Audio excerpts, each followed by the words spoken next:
Mesdames, Messieurs, bonsoir et bienvenue dans NCTV Actu. Comme la semaine dernière, nous présentons votre journal devant nos futurs bureaux qui se trouvent derrière moi. Je vous propose de découvrir avec nous l'évolution des travaux. Voici quelques images de nos futurs studios. Pour l'heure, voici l'actu.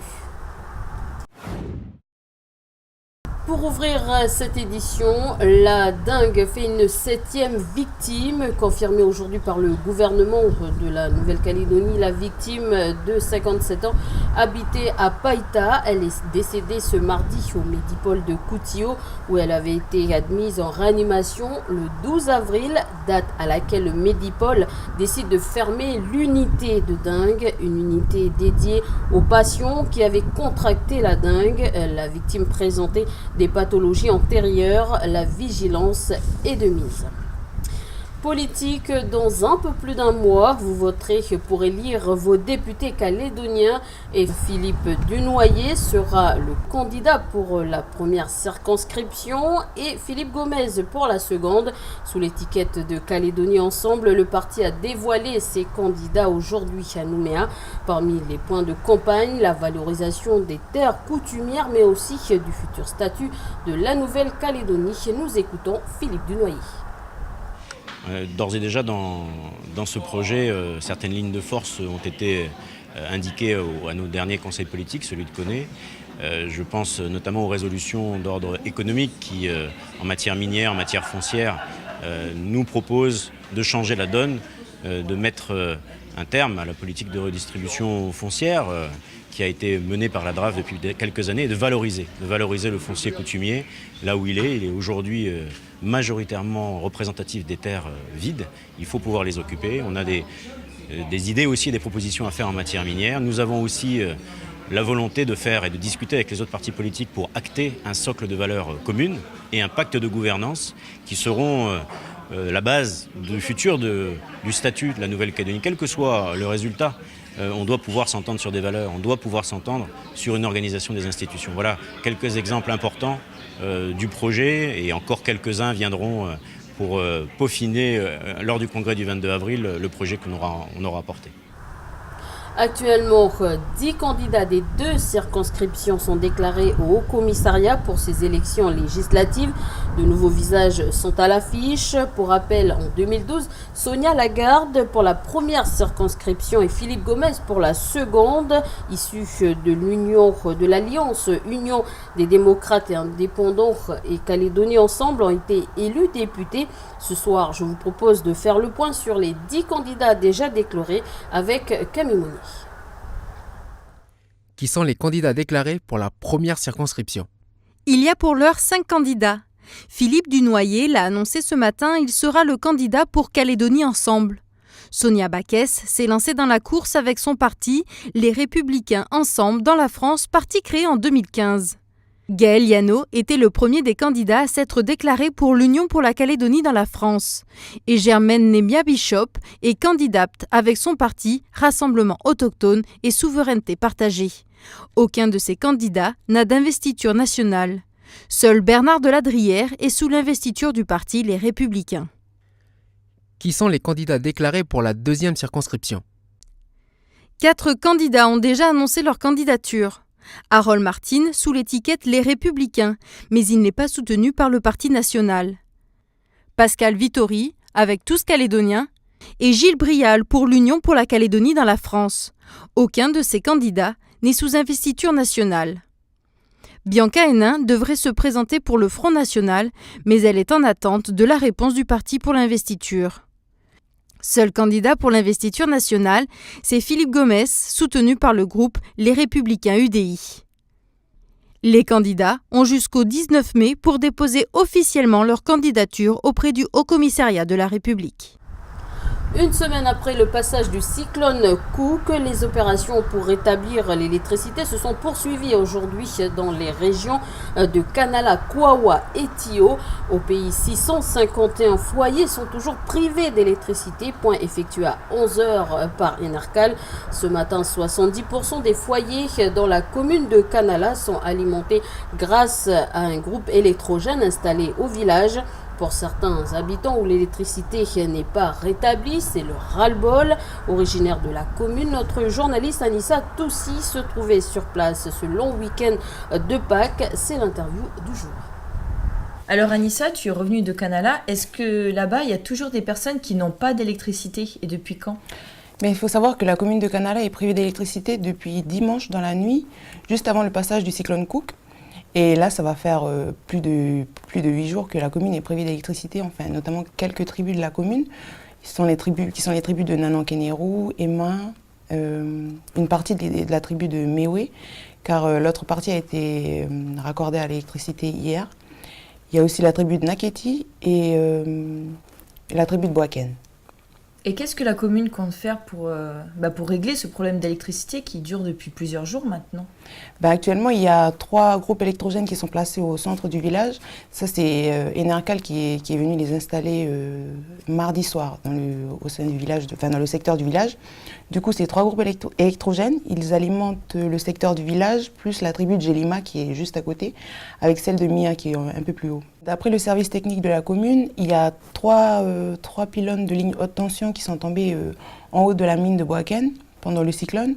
Et du coup, il faut laisser le temps à Enercal de rétablir, de remettre en état toutes ces lignes pour réalimenter la commune de Canala. Et sur place, il y a quand même des dangers parce qu'il y a les fils électriques qui pendent et tout ça. Est-ce que les services publics ont fait quelque chose pour avertir les gens de ces dangers ? Dans quelques tribus, ils ont remis en place ces fils électriques, mais dans d'autres, il y a toujours des fils qui pendent sur les routes, et puis il y a des pylônes aussi qui ont été, des gros pylônes en béton qui sont tombés sur les bas-côtés de la route. Et ils n'ont pas vraiment mis de signalisation avant ou après, c'est juste qu'ils ont accroché sur les fils des rubans rouges et blancs. Mais en fait, c'est juste au niveau des fils qu'on se rend compte du danger. Il y a pas reste dangereux. Voilà, ça reste dangereux. C'est à nous d'être vigilants quand on roule sur les routes de la commune. Quelles sont les conséquences directes de toute cette période sans électricité sur Canala ? Les conséquences directes, je vais plus te parler de la tribu de Naketi, d'où je viens. Là-bas, on s'éclaire à la bougie. Il y a quelques personnes, quelques particuliers qui ont des groupes électrogènes, mais la majeure partie des foyers là-bas s'alimentent à la bougie. Et pour se ravitailler, il faut qu'on aille jusqu'au commerce dans le village. La dernière fois qu'on est allé se ravitailler en bougie, je me suis rendu compte que la majeure partie des clients du magasin étaient venus chercher ça. Et dans les rayons, on pouvait voir qu'il y en avait de moins en moins. Il y a aussi le problème de la conservation des aliments. Dans les réfrigérateurs, on a été obligé de tout vider, les réfrigérateurs, les congélateurs, car tous les produits périssables ils étaient avariés au bout d'une semaine. Donc il y a des gens qui les ont tous sortis et les ont brûlés. Il y en a d'autres qui, on est parti les jeter au dépotoir et tout. Et du coup, l'atmosphère là-bas, elle est comment ? Les gens, ils doivent quand même en avoir marre, non, de cette situation ? Oui, les gens en ont vraiment marre de cette situation parce que ça fait quand même plus de 8 jours qu'ils sont sans électricité. Ça va en journée, ils peuvent faire... on fait comme on peut. On peut vivre la journée. On peut vivre la journée sans électricité, mais après, quand vient la nuit, on est obligé de faire, comme j'ai dit, s'éclairer à la bougie.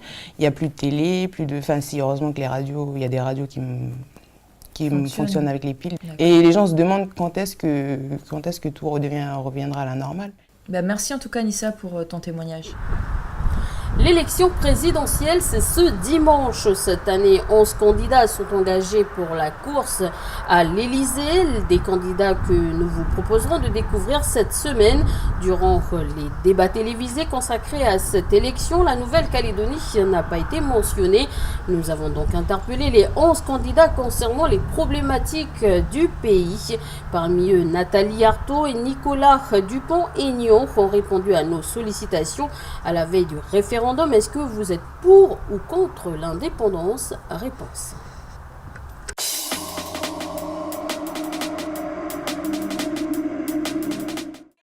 Nathalie Arthaud est la candidate du parti d'extrême gauche Lutte ouvrière. Elle est favorable au droit des peuples à disposer d'eux-mêmes, y compris à l'indépendance si cela est le souhait des Calédoniens. Cependant, elle estime qu'il faut se méfier si le pays accède à sa pleine souveraineté. Elle dit, je cite, « Si les travailleurs de Nouvelle-Calédonie veulent l'indépendance, il importe qu'ils se défient de tous les notables et bourgeois locaux qui chercheront à la détourner pour leur propre compte. » Dans son programme, Nathalie Arthaud distingue deux France en métropole comme en outre-mer. Celle des riches d'une part et celle des pauvres d'autre part. Son programme pour l'outre-mer se fonde comme en métropole sont les besoins vitaux de la seconde catégorie. Elle prévoit un emploi et un salaire décent pour tous. Pas de salaire, pas de retraite en dessous de 215 000 francs CFP en net. Quant aux allocations, aux minima sociaux, elles doivent être transformées en salaire. Une interdiction de licenciement qui alimente le chômage et font peser sur ceux qui ont encore un travail des cadences et des pressions insupportables.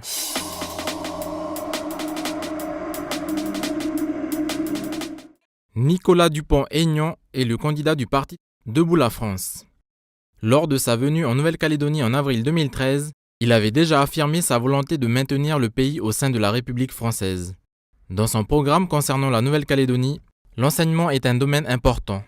Il prévoit de construire et rénover des écoles primaires, renforcer l'apprentissage du français dans le cadre d'un partenariat entre l'éducation nationale et les structures de l'éducation populaire. Ceci afin d'améliorer l'accompagnement des enfants en difficulté à l'école et dans leur milieu familial.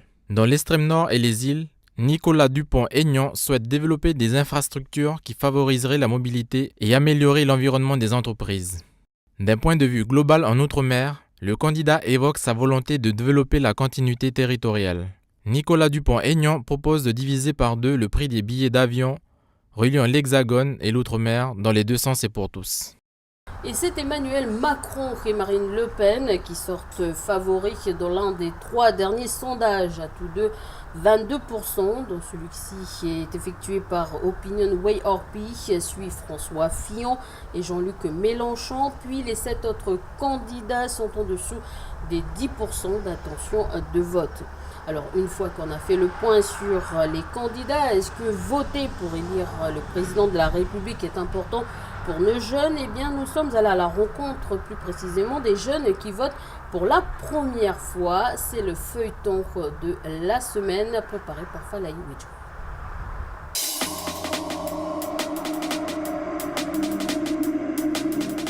Pour qui votes-tu? Au début, mon choix il s'est tourné vers François Fillon, parce que c'est l'un des 11 candidats à être venus en Nouvelle-Calédonie et qui, pour moi, connaîtrait mieux ce que les enjeux du référendum envers les Calédoniens, pour les Calédoniens. Et ensuite, j'ai dû changer d'avis avec l'affaire Pénélope Fillon. Ensuite, j'ai dû aller me renseigner et m'informer sur ce que proposaient les autres candidats. Et mon choix il s'est plus tourné vers Jean-Luc Mélenchon, parce que dans son programme, ce qui m'a beaucoup plu, c'est l'intégration des immigrants dans la France, pas seulement des immigrants, mais des réfugiés. Il propose la mise en place d'infrastructures pour améliorer l'intégration des immigrants et des réfugiés. Il y a aussi la question de l'environnement.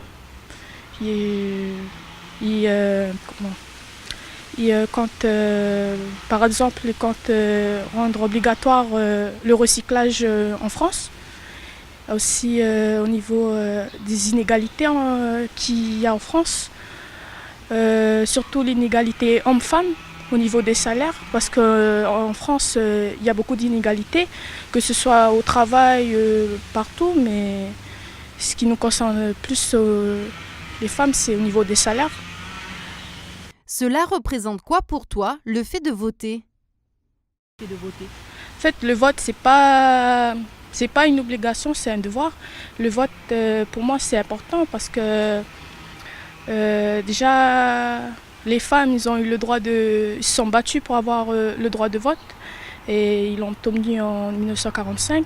Il y a aussi, pour nous, étant kanak, nos vieux se sont beaucoup battus pour qu'on ait le droit de voter. Alors je pense qu'aujourd'hui, on a le devoir d'aller voter.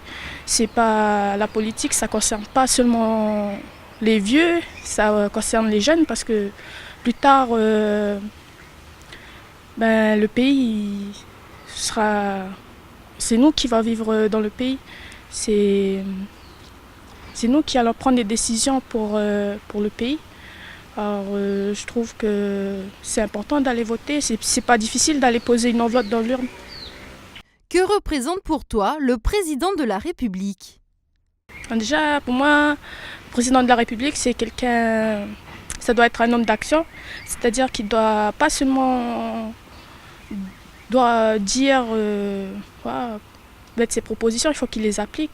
Quand il dit quelque chose, il le fait. Ça ne doit pas être forcément quelqu'un d'honnête, parce qu'on sait que dans la politique, des moments on est obligé de passer par des moyens un peu illégaux, mais voilà. Pour moi, le président, c'est un homme d'action. C'est la fin de ce journal. Merci de nous avoir suivis. Je vous retrouve demain pour une nouvelle édition.